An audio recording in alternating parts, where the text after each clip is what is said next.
Hi നമസ്കാരം, voice of മുജീബിലേക്ക് ഏവർക്കും സ്വാഗതം. ചാനൽ ആദ്യമായി കാണുന്നവർ സബ്സ്ക്രൈബ് ചെയ്യുക, ലൈക്ക് ചെയ്യുക, നിങ്ങളുടെ അഭിപ്രായങ്ങൾ കമന്റായി രേഖപ്പെടുത്തുക. സൗത്ത് ആഫ്രിക്കയ്ക്കെതിരെ 9 വിക്കറ്റിന്റെ ഏകപക്ഷീയ വിജയവുമായി ന്യൂസിലൻഡ് ഫൈനലിലേക്ക്. 33 പന്തുകളിൽ സെഞ്ചുറി നേടിയ ഫിൻ അലനായിരുന്നു ന്യൂസിലൻഡിന്റെ വിജയം അനായാസമാക്കിയത്. ഈഡൻ ഗാർഡനിൽ നിന്ന് ടോസ് ലഭിച്ച ന്യൂസിലൻഡ് സൗത്ത് ആഫ്രിക്കയെ ബാറ്റിംഗിന് അയക്കുകയായിരുന്നു. രണ്ടാം ഓവറിൽ കോൾ മക്കാഞ്ചിയെ ബൗളിങ്ങിന് കൊണ്ടുവന്ന സാറ്റ്നറുടെ തന്ത്രം തന്നെയാണ് സൗത്ത് ആഫ്രിക്കയെ തകർത്തു കളഞ്ഞത്. ആ ഒരു ഓവർ മാത്രം ബൗൾ ചെയ്ത കോൾ മക്കാഞ്ചി ഡിക്കോക്കിനെ 10 റൺസിനും രാൻ റിക്കൽട്ടനെ 0 പുറത്താക്കിക്കൊണ്ടാണ് സൗത്ത് ആഫ്രിക്കയുടെ അന്തകനായത്. പിന്നീട് അവിടുന്ന് അങ്ങോട്ട് സൗത്ത് ആഫ്രിക്കയ്ക്ക് തിരിച്ചു വരാൻ സാധിച്ചില്ല എന്നതാണ് യാഥാർത്ഥ്യം. സൗത്ത് ആഫ്രിക്കയുടെ വിശ്വസ്തനായ ബാറ്റർ ഡെവാൾഡ് ബ്രേവിസ് 27 പന്തിൽ 34 റൺസുമായി പുറത്തായപ്പോൾ ക്യാപ്റ്റൻ ഐഡൻ മർക്കർട്ടെയും ഡേവിഡ് മില്ലറെയും വേഗത്തിൽ പുറത്താക്കിക്കൊണ്ട് രചിൻ രവീന്ദ്ര വീണ്ടും സൗത്ത് ആഫ്രിക്കയ്ക്ക് തിരിച്ചടി നൽകി. 5 വിക്കറ്റിന് 77 തകർച്ചയിലേക്ക് പോയ സൗത്ത് ആഫ്രിക്കയെ സ്റ്റെപ്സും മാർക്കോ ജാൻസനുമാണ് തിരികെ കൊണ്ടുവന്നത്. സ്റ്റെപ്സ് 24 പന്തിൽ 29 റൺസെടുത്ത് പുറത്തായപ്പോൾ 30 പന്തുകളിൽ 55 റൺസെടുത്ത് മാർക്കോ ജാൻസൻ പുറത്താകാതെ നിന്നു. 5 സിക്സുകളും 2 ഫോറുകളും അടങ്ങുന്നതായിരുന്നു ജാൻസന്റെ ഇന്നിംഗ്സ്. 20 ഓവർ പൂർത്തിയാകുമ്പോൾ ന്യൂസിലൻഡിന് മുന്നിലേക്ക് 170 റൺസ് എന്ന വിജയലക്ഷ്യം വെക്കാൻ സൗത്ത് ആഫ്രിക്കയ്ക്ക് സാധിച്ചെങ്കിലും ന്യൂസിലൻഡിന് വേണ്ടി ഓപ്പൺ ചെയ്ത ടിം സെയ്ഫർട്ടും ഫിൻ അലനും സൗത്ത് ആഫ്രിക്കൻ ബൗളേഴ്സിനെ നിലം തൊടിയിച്ചില്ല എന്നുള്ളതാണ് യാഥാർത്ഥ്യം.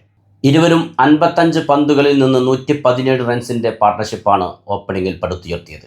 33 പന്തുകളിൽ 58 റൺസുമായി ടീം പുറത്താകുമ്പോൾ 3 സിക്സുകളും 7 ഫോറുകളും നേടിയിരുന്നു. പിന്നീട് അങ്ങോട്ട് ഫിൻ അലന്റെ ഒരു അശ്വമേധമായിരുന്നു. വെറും 77 പന്തുകളിലാണ് 170 എന്ന വിജയലക്ഷ്യത്തിലേക്ക് ന്യൂസിലൻഡ് ചെന്നെത്തുന്നത്. 9 വിക്കറ്റിന്റെ അതിമാരക വിജയം.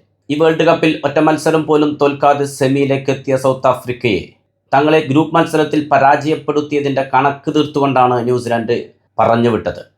സൗത്ത് ആഫ്രിക്കയുടെ വിശ്വസ്തനായ ബൗളർ മാർക്കോ ജാൻസനാണ് ഇന്ന് ഏറ്റവും പ്രഹരമേറ്റത്. 2 ഓവറും 5 പന്തുകളും ബൗൾ ചെയ്ത മാർക്കോ ജാൻസനെതിരെ ന്യൂസിലൻഡ് നേടിയത് 53 റൺസായിരുന്നു. അതിൽ 24 റൺസ് നേടിയത് 13ാം ഓവർ ബൗൾ ചെയ്യാൻ വന്നപ്പോഴായിരുന്നു. ഫിൻ അലൻ ആദ്യ പന്തിലും 2ാം പന്തിലും ഫോറുകൾ നേടുന്നു, 3ലും 4ലും സിക്സുകൾ നേടുന്നു. 5ാം പന്ത് വീണ്ടും ബൗണ്ടറിയിലേക്ക് പായിക്കുന്നു. ആ ഒരു ബൗണ്ടറിയോടെ ഫിൻ അലൻ 33 പന്തുകളിൽ നിന്ന് തൻ്റെ സെഞ്ചുറിയിലേക്കും കുതിക്കുന്നു, ഒപ്പം ഏകപക്ഷീയ വിജയത്തിലേക്കും. എത്ര പെട്ടെന്നാണ് ഫിൻ അലൻ സെഞ്ചുറിയിലേക്ക് നടന്നു കയറിയത്. ജാൻസൺ 13ാം ഓവർ ബൗൾ ചെയ്യാൻ എത്തുമ്പോൾ 24 റൺസ് വേണമായിരുന്നു സെഞ്ചുറിയിലേക്ക്. വിജയത്തിലേക്ക് വേണ്ടത് 21 റൺസുമായിരുന്നു.